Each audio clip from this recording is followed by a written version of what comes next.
That's a good question. And the answer varies with, I'll say, the technology that you use.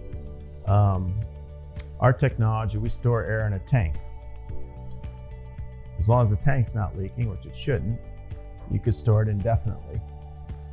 But you really wouldn't want to store it indefinitely, because now the whole idea of an energy storage system is, hey, we have this renewable energy that's coming in some interval, and we want to take in the whole day's worth. We want to take that in 8 hours, and then we want to smooth it out and put it out.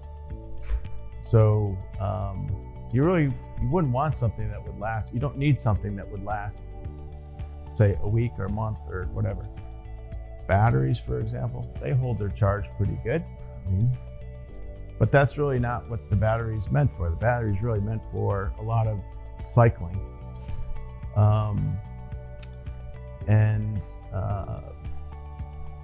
What other energy storage devices? So I think of batteries and compressed air energy storage. I mentioned there's technologies out there, compressed air energy storage, that actually save the heat. They're pretty novel ideas, and the companies I'm thinking of, most of them went out of business. Primarily because it was just too expensive. It's just too expensive.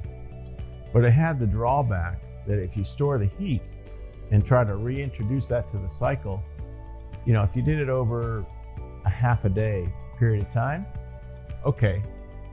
But if you did it a week later, it didn't work, because you lost the heat, or a big part of the heat. So I would say there's most of the energy storage products out there that are kind of mainstream, they don't store the heat. So it's not a matter of how long can you store it. It's